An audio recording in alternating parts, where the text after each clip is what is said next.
For an errand in Nairobi. Halfway through my journey in Nairobi, I was being trailed by a white vehicle that had 3 occupants.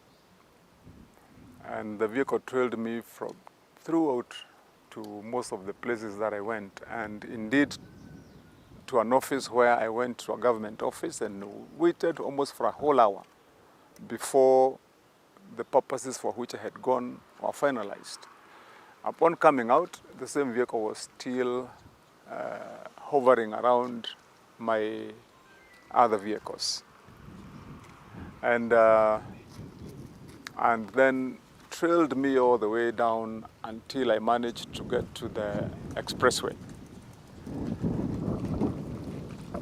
I could see clearly from where I was sitting, and when I became aware that the vehicle had 3 occupants who are very keenly following and also trying to appear like they are minding other business, but it is my movements that they were watching.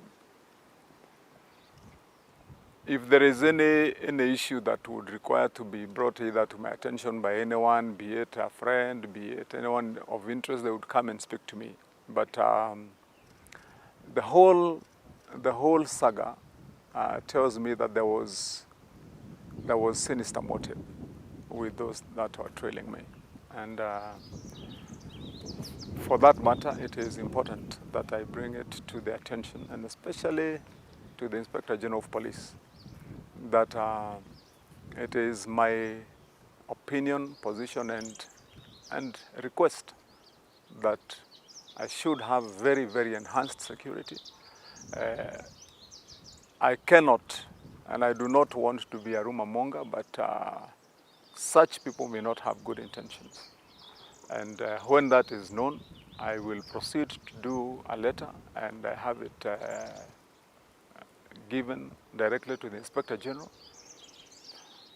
for the incident to be investigated, and also expecting that there should be swift, immediate action to ensure that as I move around, that my security will be taken care of, it will be enhanced, and that my life should be watched over and guarded just like every other Kenyan, and especially at this particular time, when for any reasons that I'm not aware about, I seem to be a subject of interest.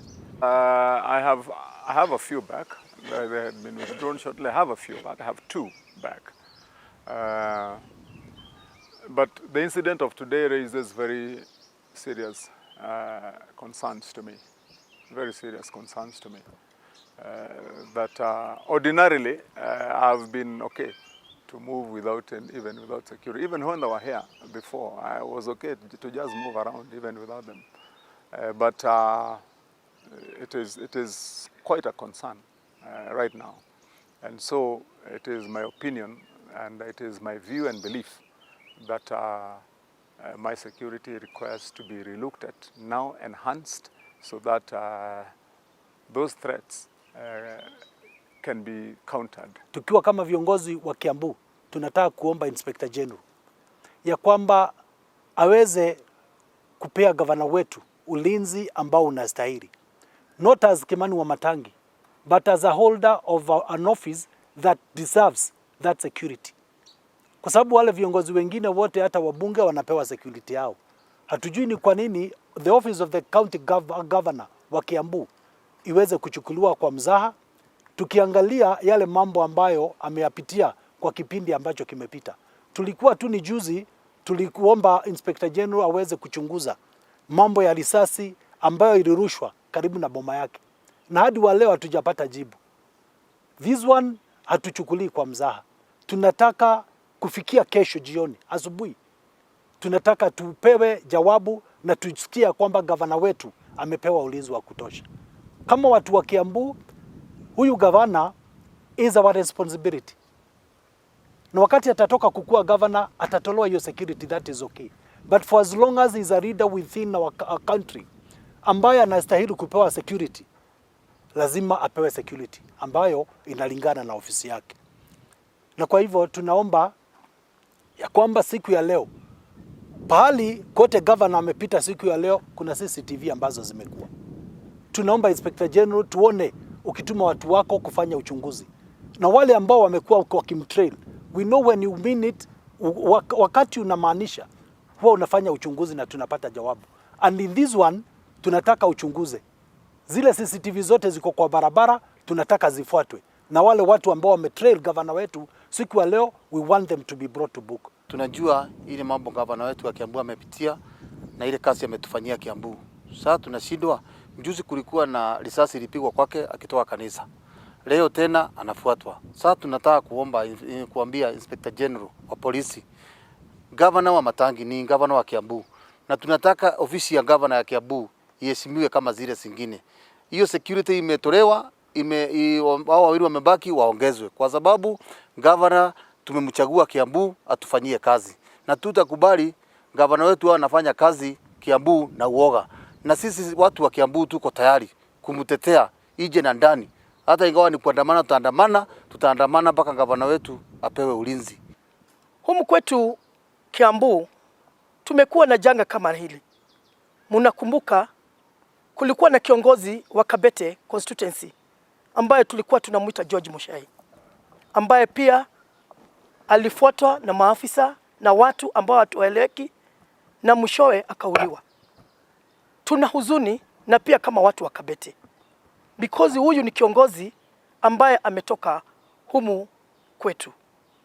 Na niseme ya kwamba ni jambo la kuhuzunisha, na kama wamama huzuni iko katika mioyoni mwetu, because hata wiki hazijapita kutoka ile siku walimbomolea biashara zake, na tena leo waanze biashara mbaya ya kuwa wanamfuata. Ndio ya kwamba wamweke hofu na wamweke hiyo huzuni, hawezi kuwa, hawezi kutembea, hawezi kuenda katika biashara zake, hawezi kuenda utendaji kazi yake. Na kwa hivyo kama viongozi wa Kiambu, na hasa nikisimamia akina mama wote wa Kiambu, tunasema na tunaomba inspector mkuu wa polisi hili jambo aliangalia na aliangalia vizuri, because hatutaweza kuitikia tena kumpoteza kiongozi mwingine akiwa mikononi mwa watu ambao hawaeleweki. Na tunaomba masaa 12, tumempatia masaa 12 awe ametupatia ripoti, na ni ripoti ambayo inaweza kutuonyesha hilo gari, maana magari zote katika nchi hii ya Kenya iko na number plates ambao inaweza kusema hilo gari ni nani. Na kwa hivyo inspector wa polisi mahali huko, kama viongozi wa Kiambu tunakuomba, usalama wa gavana wetu wa Kiambu iko mkononi mwako, na tunaomba ya kwamba hata wale maofisa ambao walikuwa wanamrinda warudishwe na aongozewe wengine.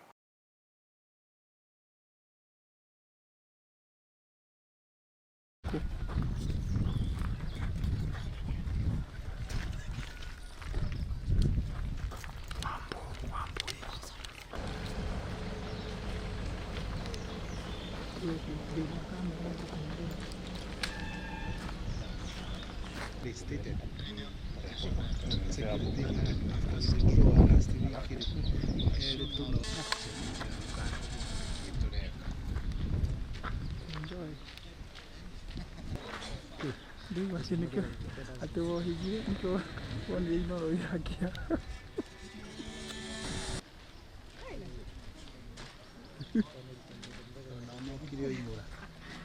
Kuna wasi kwanza tuka ni time wa tiketi we eliki haya nimekuonea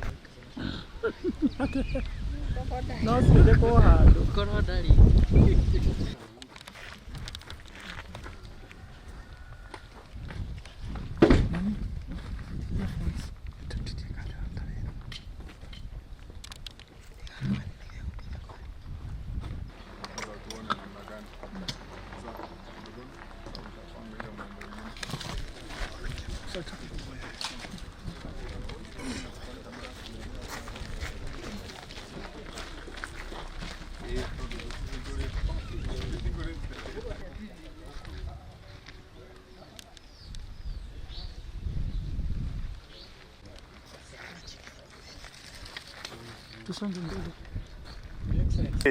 As I was heading for an errand in Nairobi, halfway through my journey in Nairobi, I was being trailed by a white vehicle that had 3 occupants. And the vehicle trailed me throughout to most of the places that I went, and indeed to an office where I went to a government office and waited almost for a whole hour before the purposes for which I had gone were finalized. Upon coming out, the same vehicle was still hovering around my other vehicles. And then trailed me all the way down until I managed to get to the expressway. I could see clearly from where I was sitting, and when I became aware that the vehicle had 3 occupants who are very keenly following and also trying to appear like they are minding other business, but it is my movements that they were watching. If there is any issue that would require to be brought either to my attention by anyone, be it a friend, be it anyone of interest, they would come and speak to me. But the whole saga tells me that there was sinister motive with those that were trailing me. And for that matter, it is important that I bring it to their attention, and especially to the Inspector General of Police, that it is my opinion, position, and request that I should have very, very enhanced security.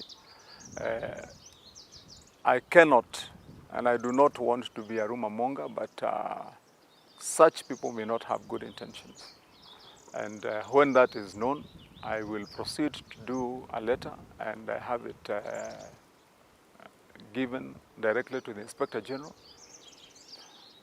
for the incident to be investigated, and also expecting that there should be swift, immediate action to ensure that as I move around, that my security will be taken care of, it will be enhanced, and that my life should be watched over and guarded just like every other Kenyan, and especially at this particular time when for any reasons or reasons that I'm not aware about, I seem to be a subject of interest.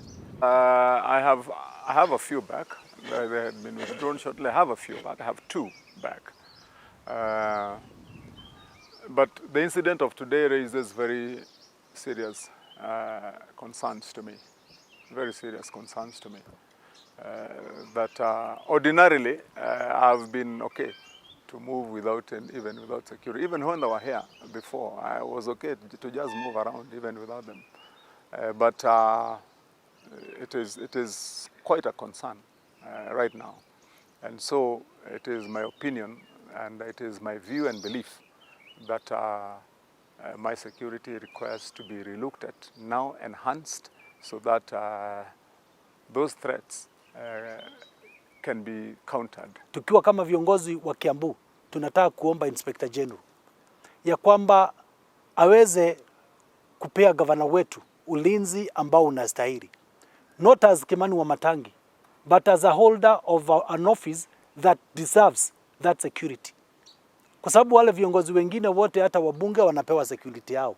Hatujui ni kwa nini the office of the county governor wa Kiambu iweze kuchukuliwa kwa mzaha, tukiangalia yale mambo ambayo ameyapitia kwa kipindi ambacho kimepita. Tulikuwa tu ni juzi tulikuomba Inspector General aweze kuchunguza mambo ya risasi ambayo ilirushwa karibu na boma yake, na hadi wa leo hatujapata jibu. This one hatuchukulii kwa mzaha. Tunataka kufikia kesho jioni, asubuhi, tunataka tupewe jawabu na tusikia kwamba gavana wetu amepewa ulinzi wa kutosha. Kama watu wa Kiambu, huyu gavana is our responsibility. Na wakati atatoka kukua gavana, atatolewa hiyo security, that is okay. but for as long as is a leader within our country ambaye anastahili kupewa security, lazima apewe security ambayo inalingana na ofisi yake. Na kwa hivyo tunaomba ya kwamba siku ya leo pahali kote governor amepita siku ya leo kuna CCTV ambazo zimekuwa. Tunaomba Inspector General tuone ukituma watu wako kufanya uchunguzi. Na wale ambao wamekuwa wakimtrail, we know when you mean it, wakati unamaanisha huwa unafanya uchunguzi na tunapata jawabu. And in this one tunataka uchunguze. Zile CCTV zote ziko kwa barabara, tunataka zifuatwe. Na wale watu ambao wametrail governor wetu siku ya leo, we want them to be brought to book. Tunajua ile mambo governor wetu wa Kiambu amepitia na ile kazi ametufanyia Kiambu. Sasa tunashindwa. Mjuzi kulikuwa na risasi ilipigwa kwake akitoka kanisa.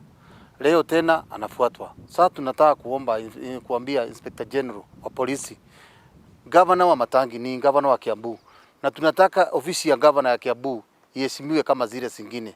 Hiyo security imetolewa, wao wawili wamebaki waongezwe, kwa sababu governor tumemchagua Kiambu atufanyie kazi, na tutakubali governor wetu anafanya kazi Kiambu na uoga, na sisi watu wa Kiambu tuko tayari kumtetea ije na ndani.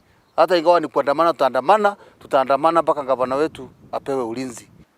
Humu kwetu Kiambu tumekuwa na janga kama hili. Mnakumbuka kulikuwa na kiongozi wa Kabete constituency ambaye tulikuwa tunamuita George Muchai, ambaye pia alifuatwa na maafisa na watu ambao hatueleweki na mwishowe akauliwa. Tuna huzuni na pia kama watu wa Kabete, because huyu ni kiongozi ambaye ametoka humu kwetu. Na niseme ya kwamba ni jambo la kuhuzunisha, na kama wamama huzuni iko katika mioyoni mwetu, because hata wiki hazijapita kutoka ile siku walimbomolea biashara zake, na tena leo waanze biashara mbaya ya kuwa wanamfuata. Ndio ya kwamba wamweke hofu na wamweke hiyo huzuni, hawezi kuwa, hawezi kutembea, hawezi kuenda katika biashara zake, hawezi kuenda utendaji kazi yake. Na kwa hivyo kama viongozi wa Kiambu, na hasa nikisimamia akina mama wote wa Kiambu, tunasema na tunaomba inspector mkuu wa polisi hili jambo aliangalia na aliangalia vizuri, because hatutaweza kuitikia tena kumpoteza kiongozi mwingine akiwa mikononi mwa watu ambao hawaeleweki. Na tunaomba masaa 12, tumempatia masaa 12 awe ametupatia ripoti, na ni ripoti ambayo inaweza kutuonyesha hilo gari, maana magari zote katika nchi hii ya Kenya iko na number plates ambao inaweza kusema hilo gari ni nani. Na kwa hivyo inspector wa polisi mahali huko, kama viongozi wa Kiambu tunakuomba, usalama wa gavana wetu wa Kiambu iko mkononi mwako, na tunaomba ya kwamba hata wale maofisa ambao walikuwa wanamrinda warudishwe na aongozewe wengine.